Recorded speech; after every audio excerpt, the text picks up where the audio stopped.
sur les Gaulois. Lorsque vous étudiez l'histoire des femmes dans l'Antiquité européenne, vous savez que le discours sur les femmes a été fait par des hommes qui étaient fondamentalement misogynes. Donc tous les discours que vous avez sur les femmes sont fondamentalement négatifs. Est-ce que vous voyez ce que je dis par là? C'est-à-dire que l'histoire, c'est une affaire de documentation. Et quand vous n'avez pas accès à la documentation, ou quand vous n'avez pas le pouvoir pour imposer votre documentation, eh bien, qu'est-ce qui se passe? Vous avez des gens qui viennent raconter une histoire qui serait proche de Blanche-Neige et les Sept Nains. Comme on dit, les vainqueurs écrivent l'histoire. C'est-à-dire que, non, le problème, c'est pas que, non, vous savez, mon problème, c'est pas que le vainqueur écrit l'histoire, hein. C'est la propension à être mythomane. C'est-à-dire qu'il faut quand même se fixer des limites. Les Grecs ont tout inventé. Alors je vais vous résumer ce que c'est que l'historiographie occidentale. L'historiographie occidentale, c'est quand c'est une vertu, ça n'appartient qu'aux Occidentaux. La démocratie est grecque.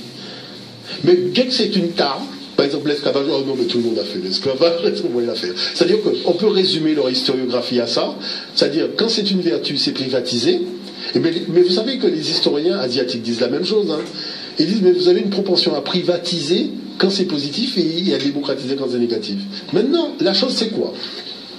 Lorsque nous basons la perception que nous avons du passé de l'humanité sur ce qui a été raconté à l'époque de la colonisation et de l'esclavage, il y a une chose que des deux côtés de l'hémisphère, c'est-à-dire l'hémisphère nord comme l'hémisphère sud, parce que c'est le même problème que je rencontre dans les débats aussi en Europe, c'est qu'une histoire écrite dans un contexte colonial n'est pas la vérité. Il faut quand même un moment que les gens se mettent ça dans la tête. Ce n'est pas la vérité. Une histoire écrite dans un contexte colonial ne raconte que des histoires d'Homère debout.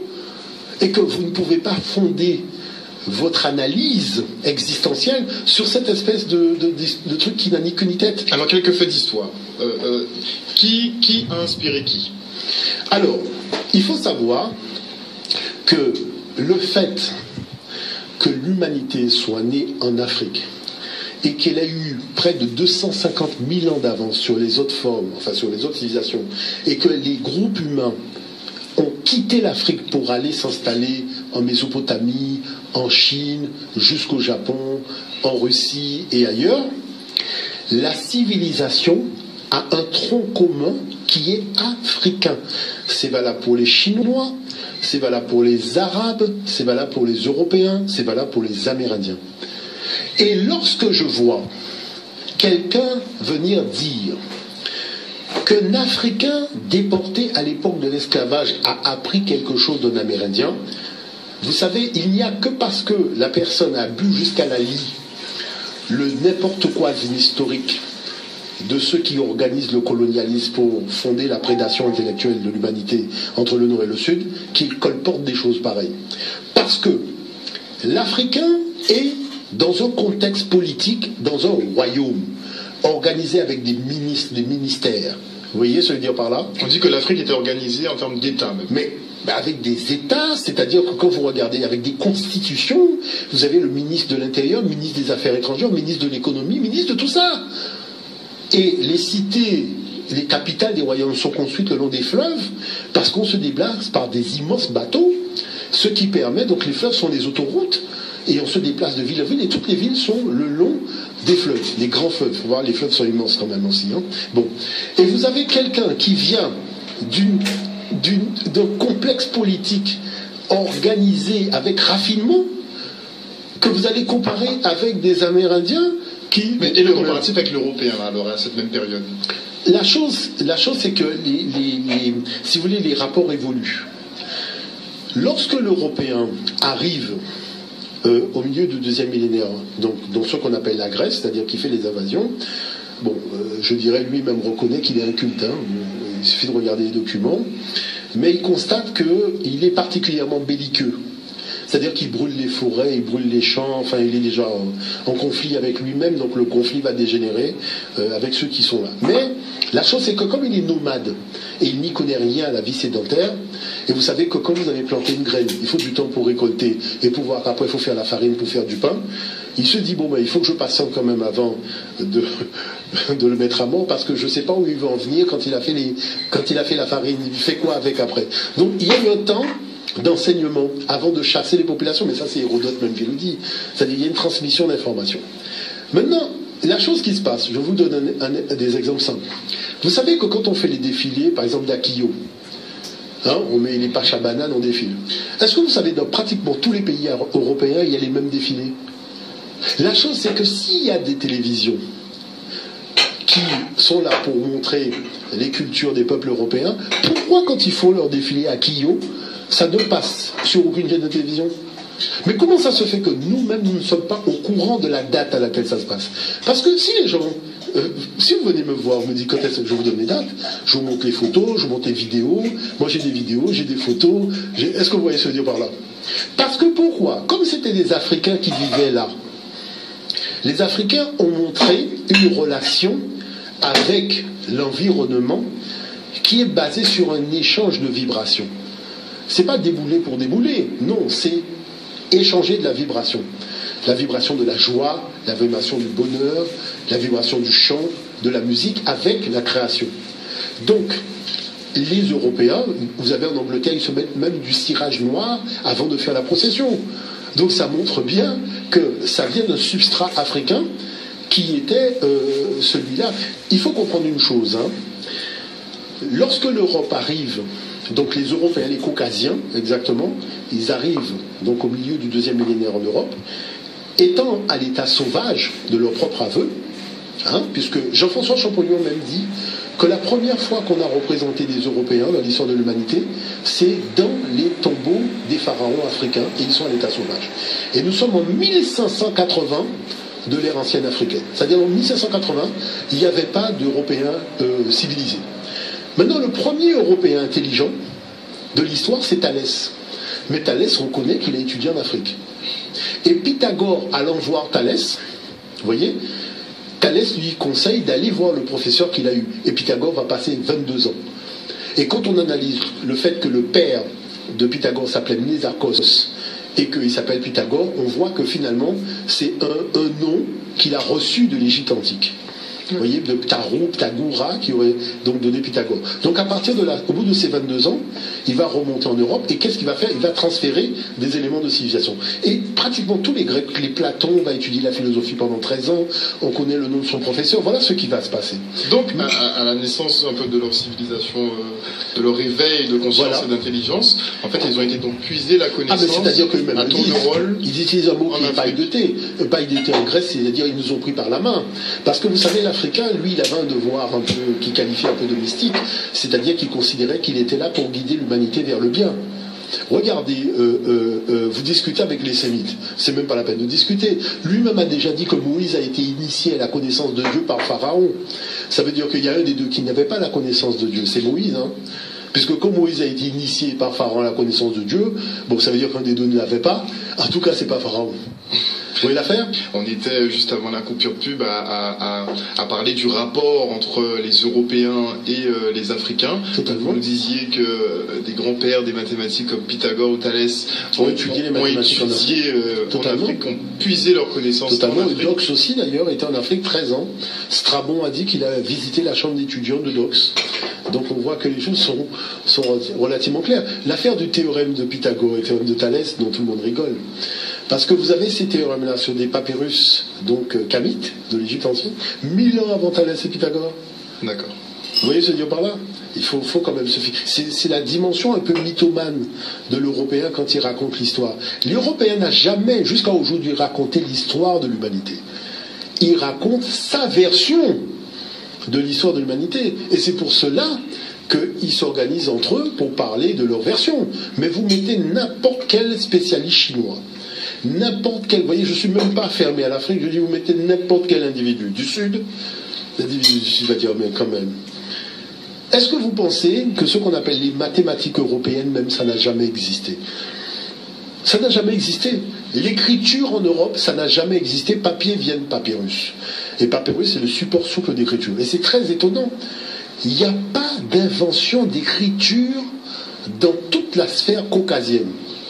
Vous comprenez ce que je vous dis par là? Et il suffit de regarder Sciences et Vie, vous allez voir vous-même que la surface de l'Europe est vierge. Bon. Maintenant, ce qui concerne les mathématiques, on a démontré, et ça c'est l'Université du Canada à Montréal, que ce qu'on appelle les chiffres alphanumériques grecs, ça venait de la tradition des chiffres alphanumériques de l'Égypte ancienne. Donc, et les Arabes, on dit que les Arabes... Non, les Arabes c'est aussi farce et attrape. Les mathématiques arabes, ça n'existe pas. Je suis allé avec un document écrit en démotique. Le démotique, c'est l'écriture hiéroglyphique écrite sur papyrus. Sauf que quand vous regardez les caractères, vous avez vraiment l'impression que c'est de l'arabe. Donc, vous savez, moi, comme je suis quelqu'un de très fair-play, je suis allé, avec un document, remettre dans un pays arabe, un arabe qui connaît bien la langue arabe, le document en lui demandant de me traduire le document en français. Donc quand il voit le document, pour lui, c'est de l'arabe. Il ne sait pas que c'est du démotique égyptien. Et je le laisse s'empêtrer, jusqu'à un moment, je lui dis, non, non, en fait, vous n'arriverez pas à traduire ça, parce que ce n'est pas de l'arabe. Et lui, il me dit, mais qu'est-ce qu'on va raconter? Vous voyez bien que c'est de l'arabe. J'ai dit, ah bon, tu viens de te tirer 2 balles dans l'évier. Parce que ça, c'est de l'égyptien ancien, c'est pas de l'arabe. Donc vous voyez bien que à ce moment-là, il y a une rencontre. Et c'est ça, il faut bien comprendre qui nous sommes. Le monde noir, c'est un monde qui a partagé la connaissance. C'est pas un monde qui l'a privatisé. Vous voyez ce que je veux dire? On a partagé la connaissance avec tous les peuples. Les peuples africains n'étaient pas du genre à brûler des bibliothèques, par exemple? Non. Parce que vous savez une chose, on a compris une chose. Vous savez comment s'appelait une bibliothèque dans la tradition africaine? Pour la guérison de l'âme. D'accord? Il y a Père Médiat, Père qui veut dire maison, Médiat livre, donc la maison du livre, tu vois? Mais surtout, c'est pour la guérison de l'âme. C'est-à-dire que, il y a une chose que nos ancêtres avaient compris, celui qui n'a pas la connaissance est dans la confusion. Et quand on est dans la confusion, on est dans la destruction. C'est-à-dire ce qui émane de ton cœur, ce qui émane de tes gestes, ce qui émane de tes propos, ce n'est que propice à la destruction. Parce qu'il faut la connaissance. On est arrivé aujourd'hui dans une espèce d'orgueil. C'est pas de l'orgueil patriotique, hein, mais c'est-à-dire qu'il y a la volonté de se taper dessus. Parce que ni l'histoire des sciences, ni l'histoire de la migration des connaissances humaines à travers les civilisations ne justifie ni les formes de guerre, ni les formes de prédation. Vous voyez ce que je dis par là? Mais quand vous inventez une histoire qui ne s'est jamais déroulée, eh bien vous faites des tensions entre les humains. Vous créez des tensions. Quand Mahomet avait ses 12 premiers disciples, il les a cachés où? En Afrique. Pourquoi il n'a pas été en Asie? Pourquoi il n'a pas été en Europe? Il est venu en Afrique demander au roi d'Abyssinie, est-ce que vous pouvez nous cacher les gens? Quand les Arabes, c'est-à-dire ses frères, ses cousins, enfin les gens de chez eux, de chez lui, ont monté une armée pour venir massacrer ces gens-là jusqu'en Abyssinie, qu'est-ce que le roi africain a dit? Le roi peut dire, bon, ils sont là, massacrés-les. Il a dit, non, si vous touchez à ces gens-là, vous nous touchez aussi. Faites attention à ce que vous faites. Vous voyez l'affaire? Donc là, tout le monde est venu d'où? Puisque les gens savaient que dans l'Antiquité, et vous pouvez regarder les textes, tout le monde disait, nul n'ose défier un Éthiopien au combat. Vous comprenez ça? Je le dis parce qu'on raconte aux enfants des histoires dormir debout, comme quoi c'était des gens fragiles qui avaient peur de tout. En attendant, il y a une chose que tout le monde sait, c'est que la tradition des arts martiaux de l'Égypte antique viennent de leurs ancêtres éthiopiens qui étaient au Soudan à l'époque, puisque c'est l'ancien Soudan. Vous voyez? Et quand les Asiatiques racontent l'histoire des arts martiaux, ils commencent par l'Afrique. Et quand les Africains racontent l'histoire des arts martiaux, ils commencent par l'Asie. Est-ce que vous voyez le hiatus? Non, nous, on veut tout remettre à l'endroit. Mais attendez, moi, Teddy Riner, qui est notre champion, je lui ai montré les documents. Il m'a dit, mais ça, c'est le judo. Je dis, mais Teddy, regarde la date. Regarde la date. Regarde combien de milliers d'années auxquelles ça remonte. Et vous savez qu'il y a le mois de l'histoire des Noirs au Canada. J'ai été officiellement invité pour démontrer 2 choses. L'origine africaine du baseball et l'origine africaine du hockey sur glace. Parce que quand on a inventé le hockey, c'était sur gazon. C'est pour ça qu'en Australie, ils font le hockey sur gazon. Et ce n'est pas de ma faute si lorsqu'on est dans les tombeaux des pharaons, on ne vous montre pas les scènes sportives. Parce que la batte de baseball de pharaon est au Manchester Museum. C'est pas de ma faute si elle n'est pas au British Museum. Est-ce que vous comprenez l'affaire? Avec sa balle de baseball qui est aussi au Manchester Museum. Donc, ce qui fait que on organise la diversion en éclatant. C'est pour ça que je dis aux gens, il faut aller dans tous les musées. Parce que tout est éclaté, genre à gauche, à droite, pour faire diversion. Mais la chose, c'est quoi? Quand on ne vous raconte pas votre histoire, c'est qu'on a des choses qu'on vous cache. Voilà. Voilà. Quand on ne vous raconte pas votre histoire, c'est qu'on vous cache quelque chose. Voilà, la vérité doit être dite. Et c'est comme ça que la France fonctionne. Elle fonctionne en cachant l'histoire réelle à l'être humain noir. Voilà. Vous voyez, moi, le Tchè africain, chaque jour,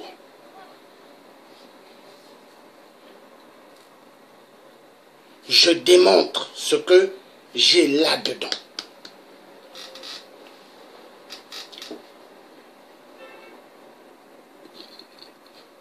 Aucun homme politique ne peut bercer ma conscience. Aucun homme politique. Car la majorité que vous voyez des hommes politiques en Europe, hein, c'est tous des homosexuels.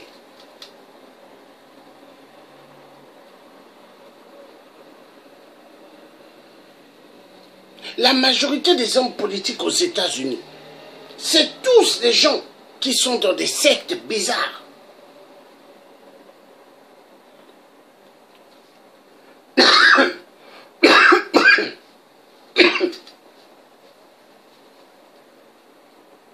Moi, je ne suis complexé de personne. Mais vous allez bien voir, hein.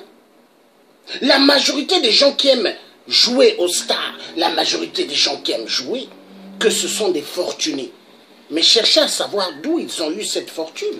Il y en a pas mal qui ont signé des pactes avec Satan Lucifer, qui leur donne l'argent. Parce que Satan Lucifer, quand tu lui vends ton âme, tu lui vends ton esprit, lui il te donnera l'argent comme tu veux. Mais sache que le contrat que tu as signé avec lui, dès qu'il arrivera à la date, lui, il va te pourchasser pour avoir ce que vous avez signé. Donc ton âme doit revenir à lui. Et il y a pas mal de gens qui ont vendu leur âme au diable pour l'argent. L'argent qui n'est qu'un papier, pour avoir le matériel de ce monde. De ce monde. Parce qu'il y a pas mal qui veulent avoir le matériel de ce monde pour pouvoir avoir des belles femmes autour d'eux. Oui.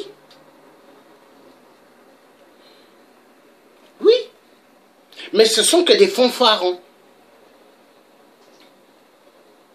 La femme, la belle femme, qu'ils veulent avoir plusieurs belles femmes autour d'eux. Mais est-ce que ces femmes-là,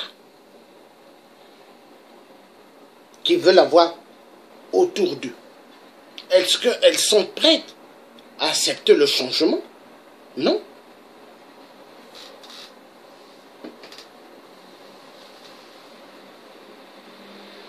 La vérité doit être dite. Et moi, je suis debout pour la vérité. Et même la mère de mes enfants, elle-même, parce qu'elle sait que je suis debout pour la vérité. Et elle sait que moi, je suis quelqu'un qui n'aime pas les blablabla. Non. Et les hommes politiques véreux en France, ils savent hein, que moi, je suis quelqu'un de droit.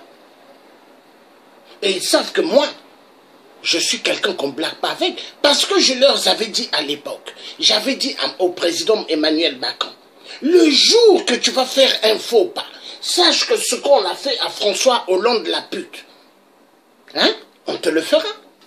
Oui.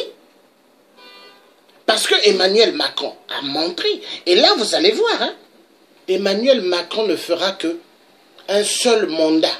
Et je ne suis pas sûr s'il finira son mandat. Parce que la manière comment les Français sont en train de marcher en France, un jour les Français vont s'éclater. Parce que c'est ça. Parce que regardez comment la France est en train d'aller. Et regardez, la France, la manière qu'elle est en train de maltraiter les Africains. La France montre réellement qu'elle n'est pas là pour l'homme noir. Et ça, l'Africain doit comprendre. L'Africain doit comprendre. Il y a des Africains qui aimeraient être des Spider-Man, comme Mamouda. Hein, Spider-Man?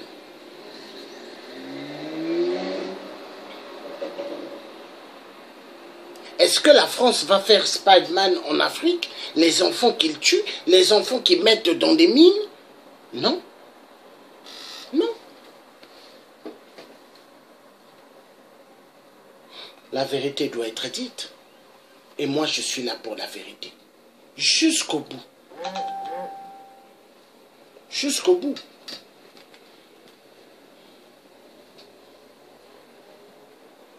L'Africain doit comprendre que s'il ne fait pas attention, il va disparaître de la terre. Parce que le but de l'homme blanc, c'est que l'Africain disparaisse de la terre. Ah oui. Oui.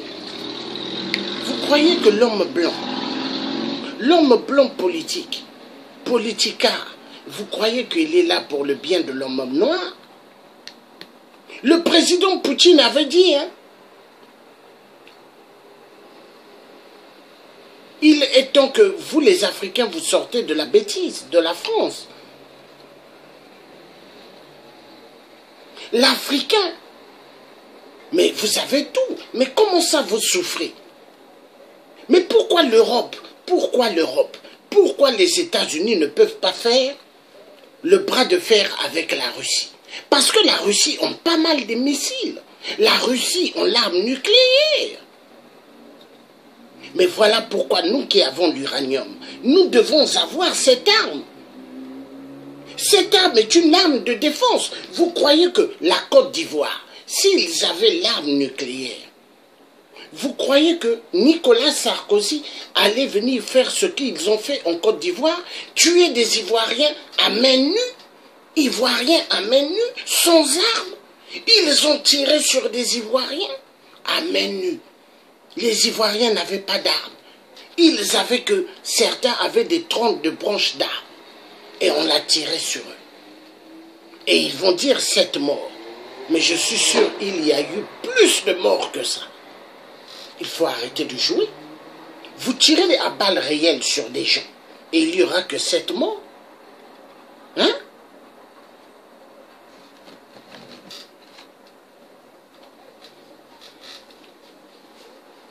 Les Africains doivent comprendre. Moi, je suis une personne, j'ai tout compris. J'ai compris, hein. J'ai compris. Quand je regarde l'homme blanc politique parler, hein, je sais qu'on a affaire à un barbare. Mais c'est des gens qui ont dans leurs mœurs que le sang. Ils aiment la guerre. C'est des barbares. Et quand je vois des Africains qui courent derrière ces barbares-là, en espérant qu'ils vont suturer quelque chose, je rigole. Aucun homme barbare ne donnera la possibilité à l'être humain africain de sortir de la bêtise. Aucun barbare. Aucun barbare. Parce que pour eux, il faut que l'être humain noir reste à la position à laquelle il se trouve.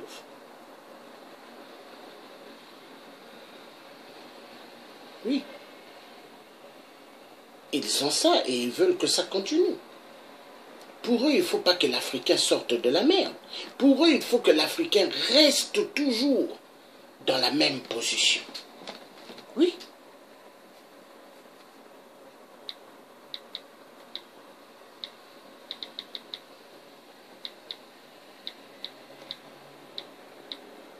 Et si vous n'avez pas compris ça, vous n'avez rien compris.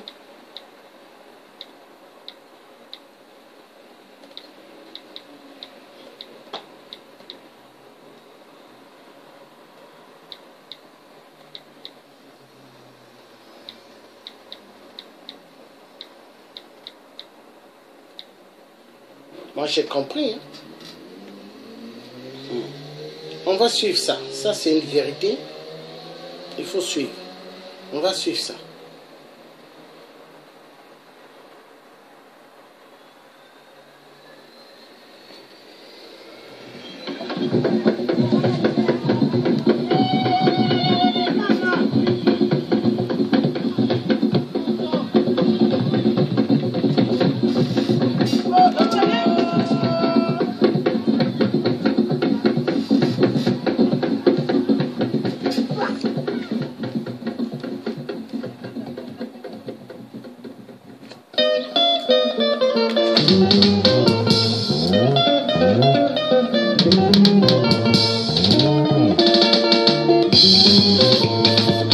Ça, je peux le dire que Sarkozy et Merkel, en 3h30, avaient trouvé 1700 milliards. 1700, oui. Si on a pu trouver 1700 milliards pour les banques, on pourrait trouver les milliards pour la dette du tiers-monde, pour l'annulation de la dette du tiers-monde. Alors pourquoi ne veut-on pas libérer l'Afrique et le tiers-monde? Le Congo est devenu indépendant le 30 juin 1960. Mais les sociétés minières internationales font des profits astronomiques. C'est les sociétés canadiennes, américaines, françaises, belges aussi. C'est toujours les mêmes, c'est Exxon, Total... Oui, c'est toujours les mêmes. C'est les sociétés minières de Colbésy, ailleurs. Il est évident que ces sociétés-là n'ont aucun intérêt qu'une démocratie congolaise naisse, ou même qu'un État national, même s'il n'était pas démocratique, forte, enfin solide, naisse capable de négocier. Vous comprenez?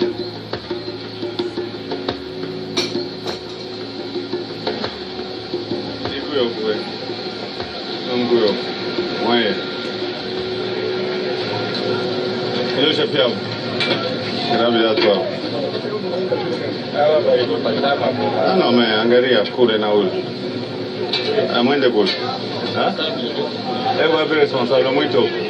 Qui est responsable? Mais je vous ai dit l'autre fois que je ne vais pas voir des gens comme ça travailler comme ça. Il n'a pas les bottes, même celui-là avec des pantoufles. Et l'autre en babouche bien. Si je trouve ça cet après-midi, je ferme l'usine. Can you hear me? If I find these people with this clothes, I close this afternoon. You can't find. Non, je dis ceci. Si j'ai des trucs comme ça, je vais fermer l'usine aujourd'hui même. Et c'est la dernière fois. Et vos fondeurs touchent $120. Non, non, non. Les fondeurs ne peuvent pas toucher $120. Les fondeurs, le moins payé, c'est $300. Alors maintenant, Amérique du Sud, voilà la Bolivie, où se crée un miracle. À savoir que tout ce qui se passe au Congo ne se passe pas en Bolivie. Les Blancs sont 13% sur la planète. Hein. C'est dingue. On a l'impression qu'on dirige tout. Hein. Pas l'impression, c'est vrai. Les multinationales occidentales sont les maîtres du monde. Et vous avez dit tout à fait justement tout à l'heure, ce qui tient du miracle, le deuxième pays le plus pauvre d'Amérique latine. Ils élisent le premier Indien qui est jamais devenu depuis 500 ans président d'un pays, président d'Amérique latine, dans une élection tout à fait libre. Et Evo Morales Aima, ce n'est pas un intellectuel urbain déguisé en indien et qui fait un discours indigéniste comme il y en a d'autres. C'est un paysan indien, il parle mal, il est ennuyeux quand il fait des discours, il parle doucement comme un indien, vraiment discrètement, etc. Une merveilleuse gueule d'Aymara avec un nez proéminent, des cheveux noirs, tout ça. Eh bien, ces peuples du silence, complètement niés dans leur existence par les oppresseurs, arrivent au pouvoir par élection. Le 1er mai 2006, il décrète la souveraineté énergétique, c'est-à-dire l'armée bolivienne qu'il a épurée avant, qu'il a chassé les vieux généraux, occupe les principaux champs pétroliers et champs gaziers du pays. Il reprend ce qui est à son pays. Mais c'est légal? Il a créé cette légalité. C'est moralement totalement légal. Nous sommes ici pour continuer à récupérer nos ressources naturelles et pour consolider la nationalisation et la récupération des entreprises d'État. Les sociétés multinationales payées au trésor bolivien comme taxes et impôts 5% de leurs revenus et garder le 95%. Aujourd'hui, c'est pratiquement l'inverse. 82% des revenus pétroliers, minéraux et gaziers, 82% vont à la Bolivie et 18% vont aux sociétés étrangères. Ils sont en train d'extraire le pétrole. Ils continuent comme société de service. Maintenant, ils travaillent comme société de service. Donc la Bolivie est devenue en un jour un pays riche. en un jour un pays riche, et maintenant, ces milliards de dollars qui affluent dans les caisses sont transformés en programme Desnutrition Zéro, c'est-à-dire contre la mort infantile par sous-alimentation, en réseau hospitalier, en assainissement de l'eau, en industrie, en agriculture vivrière, pour la quinoa, formidable. Formidable. Et pourquoi partout là-bas? Et ça à cause de cette formidable résurgence mémorielle, que la mémoire blessée, silencieuse, réduite au néant par le colonisateur et ensuite par ses successeurs créoles et ensuite par les sociétés multinationales, tout à coup les Quechua, les Moxos, les Guarani, les Aymara ont pris possession de leur identité. Vous faites quoi comme bilan, Jean? Vous disiez au début, finalement, ma vie est un immense échec professionnel, puisque à partir du moment où j'ai commencé à être rapporteur jusqu'à aujourd'hui, la faim dans le monde a doublé. J'aime bien notre discussion parce que vous posez des questions vraies, c'est pas du tout... Mais cette question-là, je m'interdis à me le poser d'abord. Chacun doit faire ce qu'il peut là où il est, chaque instant. Échec, oui, bien sûr, de mon travail, mais du moment que j'ai fait ce que j'ai pu... Mais voilà. Tu comprends, Il y a une phrase de vous que j'adore, Jean, je veux enfin vous la dire. C'est que vous avez dit, effectivement, ça pourrait être un échec parce que ça a doublé. Ça l'est, les gens meurent, terminé. Mais au moins j'ai gueulé. Vous avez dit ça. Oui. Et j'adore ça. Mais au moins j'ai gueulé. Oui, gueuler, au moins j'ai pensé, j'ai fait ce que... Il y a une anecdote de Bertolt Brecht, qui, vers la fin de sa vie, se promène dans Berlin, etc., avec un vieux camarade, et le camarade lui dit, écoute, tu as lutté, tu as lutté,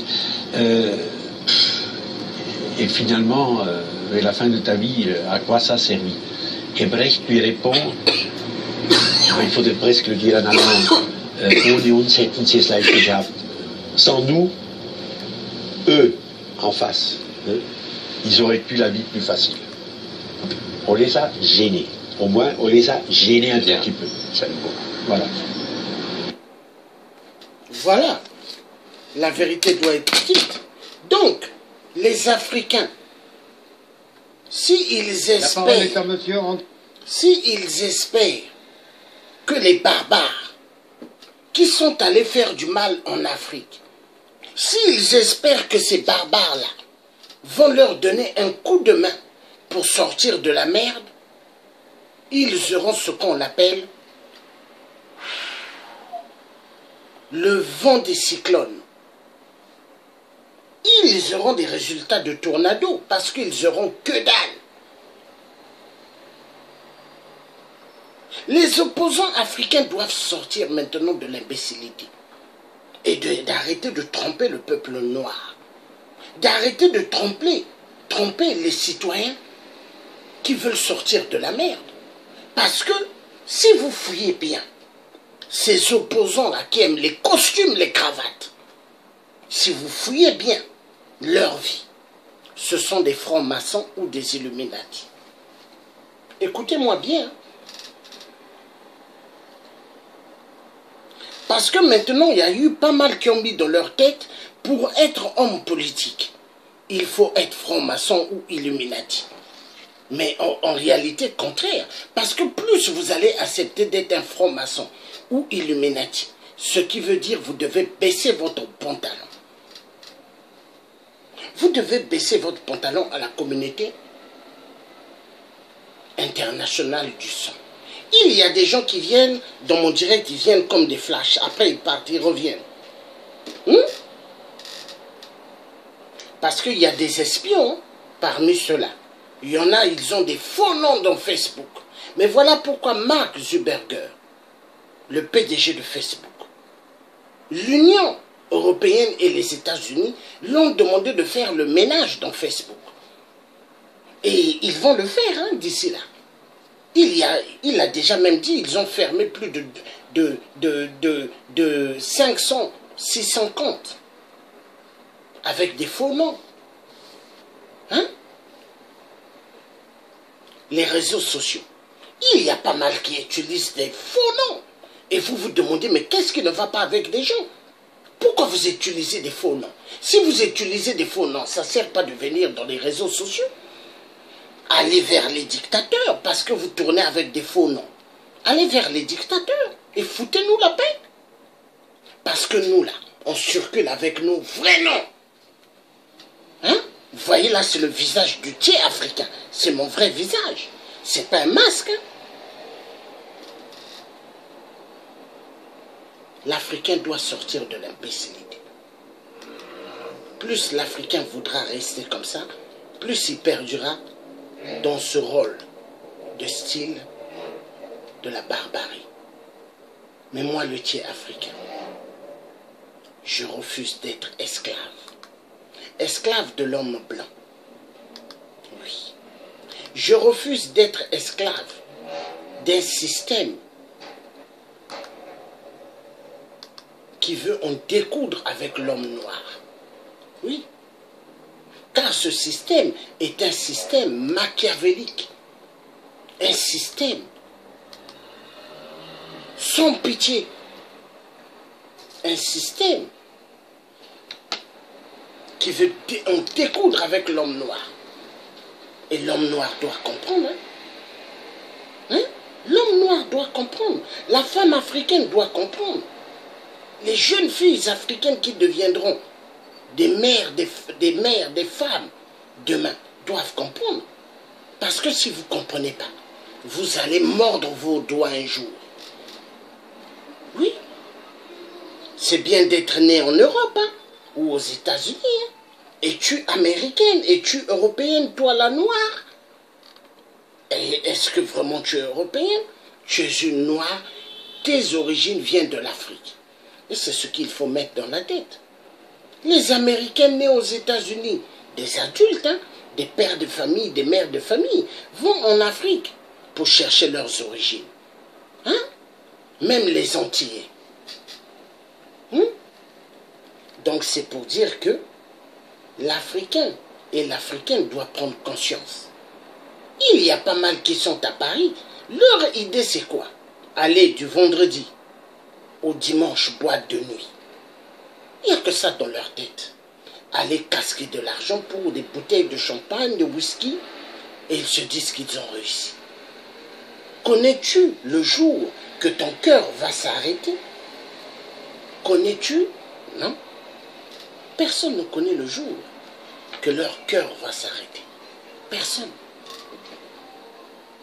C'est le secret tangible de Dieu. Oui. Tu peux amasser les fortunes de ce monde pourri. Mais sache que si tu es une personne mauvaise, une personne qui a fait des coups terribles dans ce monde, qui a fait souffrir éperdument des gens, tu vas assumer. Hein? Parce que l'enfer va t'attendre. Il y a des gens qui disent l'enfer n'existe pas. Ça existe. Ça existe. Vous voyez les multinationales qui tuent des populations hein, en Afrique. Ils tuent immensément des peuples africains. Mais ils vont aller demain en enfer. Oui, et l'enfer ne va pas les louper. Hein. Pourquoi? Parce qu'ils ont tué pas mal des gens. Oui. Ils ont tué pas mal des gens. Regardez ce qui se passe au Grand Congo, RDC. Regardez ce qui se passe dans pas mal des pays africains. Est-ce que c'est normal? Est-ce que c'est normal? Non, c'est pas normal. Le pays des gens, vous osez voler les richesses des autres. Hein? Après, vous voulez vous dire que vous êtes des pays indépendants. Hein? Vous êtes des pays colonisateurs. Vous avez colonisé qui? Hein?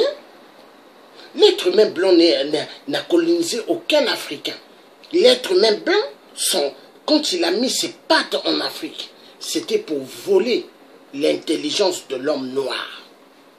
L'être humain blanc n'a jamais colonisé l'être humain noir. Grandement faux. L'être humain blanc est un voleur. Un voleur. Oui. voleur du bien du peuple noir, un vrai escroc, l'être humain blanc, menteur comme il n'y en a jamais eu dans l'histoire, l'être humain blanc, spécialiste dans le mensonge, spécialiste dans des coups bas, car ils aiment pas mal faire des coups bas aux gens. Ils adorent, parce que pour eux, ils se disent qu'ils sont des maîtres du monde. Mais est-ce qu'ils sont maîtres du monde? Non. Ils ne sont pas des maîtres du monde, mais de la merde. La vérité doit être dite. Et la vérité, elle continuera toujours à être dite.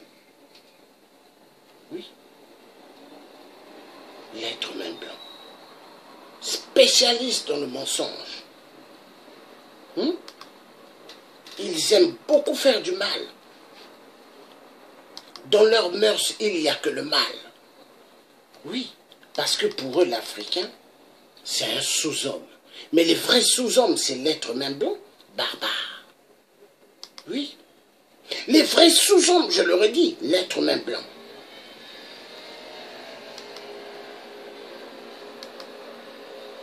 C'est des barbares. Des barbares. Regardez ce qu'ils font en Afrique. Partout en Afrique, ça bouge. Partout. Il y a des crimes, il y a des crimes. Mais l'Africain doit se réveiller. Jusqu'à quand? Jusqu'à quand l'Africain va subir? Jusqu'à quand? Il est temps que l'Africain ouvre son intelligence. Que l'Africain puisse comprendre que nous avons affaire à des barbares. Le jour que l'Africain comprendra, on sortira de l'auberge. On sortira. Parce que moi j'ai compris. Hein. Moi j'ai compris. Moi j'ai compris beaucoup de choses. Et moi jamais, jamais, un enfoiré de merde barbare va jouer avec moi. Parce que moi j'ai bien compris leur musique. J'ai compris qui ils sont. J'ai compris. Voilà. Nous avons affaire à des barbares. Et vous verrez, hein, vous verrez par exemple là, quand on vous dit table ronde, quand on vous dit émergence, quand on vous parle de dialogue, tout ça, ça sort du système des loges satanistes. Des loges satanistes. La franc-maçonnerie, les Illuminati, mais ça sort de là.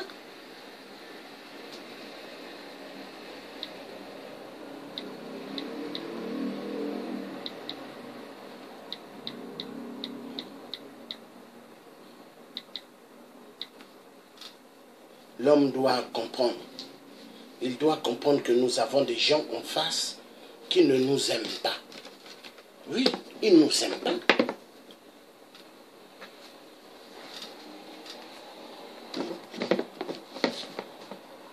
Ils ne nous aiment pas. Hein. Il y a des gens qui aiment vivre dans le mensonge. Mais toi, tu es un papa. Comment toi, tu es un papa et tu veux vivre dans le mensonge? Comment toi, tu es une mère et tu veux vivre dans le mensonge? Donc tu veux que tes enfants deviennent des menteurs et menteuses? Parce que quand on est adulte, tu as des cheveux sous ton corps. Il faut arrêter de mentir. La vérité doit être dite. On va suivre ces jeunes filles qui parlent bien. We're sitting here talking about our people or our people not white supremacists. We live in America, which is literally a white supremacist country built on American chattel slavery and the genocide of Native Americans.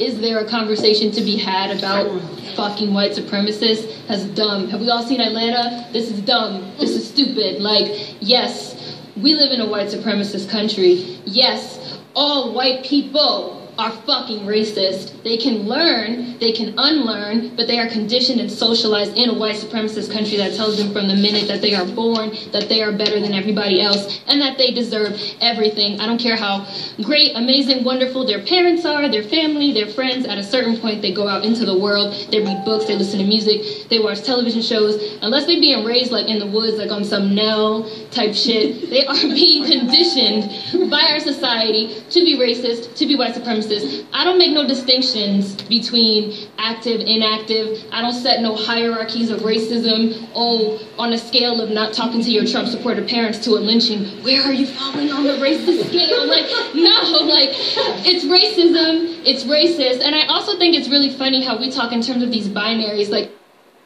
Voilà. Nous avons suivi. La vérité triomphera. Donc, voilà. Et les gens doivent comprendre. Hein? Les gens doivent comprendre. Et la vérité continuera toujours à être dite. Parce que moi, le Tchi, je veux toujours être debout pour la vérité. Je ne veux pas être un esclave. Non. Je ne veux pas être un esclave. Celui qui veut être l'esclave de l'homme blanc, hein? Qu'il soit l'esclave de l'homme blanc. Celle qui veut être l'esclave de l'homme blanc, elle accepte d'être esclave de l'homme blanc, mais pas moi, le Tchi. Mes enfants ne seront jamais les esclaves de l'homme blanc de merde. Barbare. Enfoiré de merde, barbare.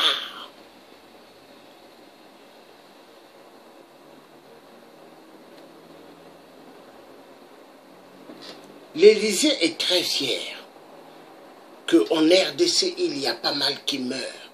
L'Élysée est très fier qu'au Congo-Brazza, il y a pas mal qui meurent. L'Élysée est très fier qu'au Gabon, il y a pas mal qui meurent. L'Élysée est très fier que dans toute l'Afrique, ça aille mal. Oui. L'Élysée est fier.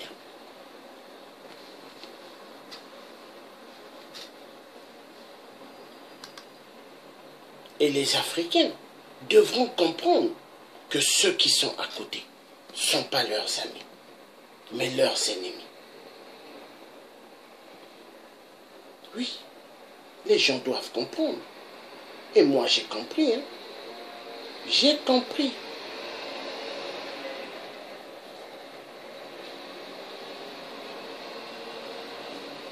J'ai compris. Et jamais je ne me laisserai écraser. Le message est clair. Et ça sera comme ça. Donc ceux qui veulent continuer à être les esclaves de l'homme blanc, bravo. Ceux qui veulent toujours continuer à souffrir, bravo. Mais moi, je refuse. Je suis un être humain debout pour changer les données du système barbare, du système de mensonge. Je refuse d'être esclave. Je refuse d'être une croix des Illuminati ou des francs-maçons de merde. Le message est clair et le message sera toujours donné. Je vais prendre fin à ce direct.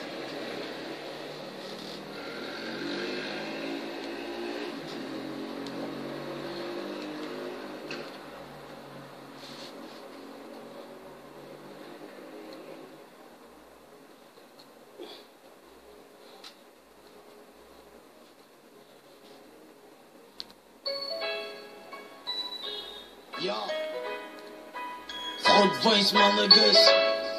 Mon pays va mal. Oui, oui, toute l'Afrique va mal. À cause de l'homme blanc barbare. Je dis mon pays va mal, mon niggas. Mon pays va mal, hey, hey. On marque un mamour. On marque un mamour. On marque un mamour.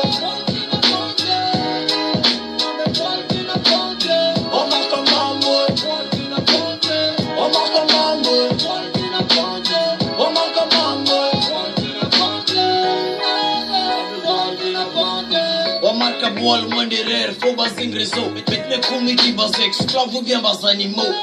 Tanzambie aussi, c'est ça encore le Congo, Bissau, Préveta, bas jeune comme à ses côtes balouches. Quand tu as sorti, get même singé, n'a qu'un 4 balos. Continue tes études dans 2 matins, et de comme ma boss. D'avoir la bête singé, n'a pas que mon Dion. Doctorat ou licence, que t'es qui se casse ma dindon. Que qu'on veut, point funda. Pas mes autres moun a coulé, faut qu'à mon simba. Musique avec, si y'a pas de on parle même pas. On a tellement de talent, mais soutien il qu'elle même pas. De jour en jour, bah chinois n'a pas war na fuluka. Vous avez si moi qui est toujours à bête ou bien batté qui ça.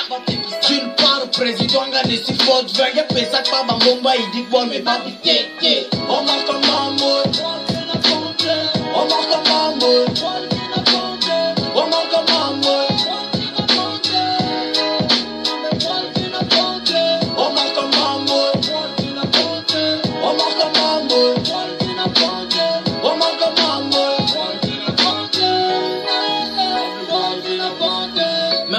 Commencer bouler 4 ans, nous fin du moment, le papa m'a se bon coup à Bungambo. Yo c'est une carte na bon, ma papa le pango, inutile de prier, bisam na konek na mutanto. Bima kudi ya me kum exposé na salete, pour me kubude, veku sa ki sento man na fon cheche. Balo pita me kumachi système en relation, singe na chim kif ngele ni fond même na tension. Sam na sa pampang na dia fufu na kalaba. Oh mon dieu, bisam baba tu leur d'aller là-bas. Bacha monga boye kumak na mukanga. C'est que chaque vie pas que chicote Valencia mitanga. On marque un mamour, on marque un mamour, on marque un mamour, on marque un mamour, on marque un mamour, on marque un mamour.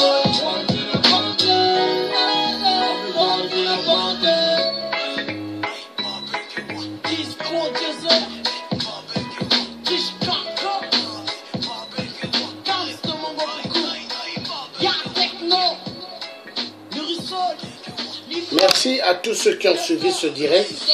Bye bye et passez un excellent bon dimanche. Et méfiez-vous au cri Alléluia. Méfiez-vous au cri Alléluia, Alléluia.